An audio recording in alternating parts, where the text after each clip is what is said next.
Mga kapuso, karong buntaga makauban nato ang usa ka proud Dabawenya American content creator. Atong sayro ng iyang istorya. Maayong buntag Christine Eve og dayon sa At Home with GMA Regional TV. Christine, nasayra namo nga usa ka Dabawenya American. Can you please tell us more about this? Yeah, so baby ko pagbalhin na mo sa Pilipinas, nagbalhin mi sa Butuan og diha mi nagpuyo for 1 year.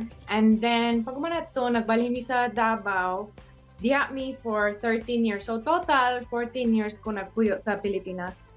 Nagdako ka sa Davao City. Kumusta ang pagdawat sa mga tawo nimo knowing physically American look gyud ka? I mean, welcoming kayo mga Davaoenyo.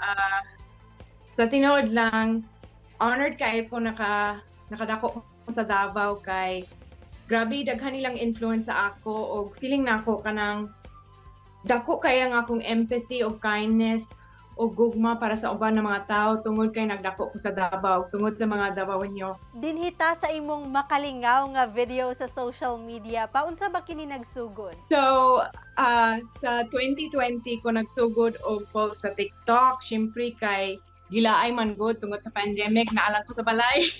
So, di ako nagsugod og post sa TikTok. And then, isa ka gabi, nag-anak ko, unsa ka ko magbuhat kog skit, maitungod sa mga time na mag-shopping ko sa Davao. Kunya, ang mga tindera, wala sila nasayod kabalo ko magbisaya. So, mag-chismis sila maitungod sa ako samtang mag-shopping ko, pero syempre naminaw ko. Tapos, magulat ko hangtod magawas ko sa tindahan, di ako magbisaya sa ila. Mag-anak na sila, oh, kabalo di ka magbisaya. So, nagbuhat ko ato na skit. Sa sunod adlaw, gipost na ako. Sa sunod adlaw, pag-check na ako, na viral ang video. Grabe ko na siya kay first time to na ako na viral. O nalipay ko kayo kay daghan mga Pinoy nag-follow sa ako. So, mo to nagsugod ang tanan. Wala jud ko nag-expect. Hantod karon wala ko naanad kay murag kada adlaw ma-shock jud ko na daghan kay support, daghan kay basta murag di jud na ko mabelieve. Unsa ba ang usa ka Dabawenya trait nga imong gikapanghambog sa Amerika? Grabe ka inclusive ang mga Davaoenyo. Ang isa ka culture shock na experience nako pagbalhin diri sa States. Na yung mga tao na ganahan sila mag-exclude sa uban o mas grabe ang kanang lumbaanay diri sa States. Wala ko naka-experience ana sa Davao and actually na-shock ko ana diri sa States kay sa Davao ganahan mo mag-include sa tanan, apilang tanan, malipay mo kung malipayon ang tanan and it's just like dili ka nang murag competition per me. It's like including everybody. Wala exclusion ba? So mao ganahan kayo ko ana sa mga taga Davao. Sa pagkakaroon, aduna ba kay plano nga mubalik sa Davao City? Yeah, well, miss kayo na ako ang akong yaya. Shout out to Ate Chris. I miss you so much. I miss her more than anything.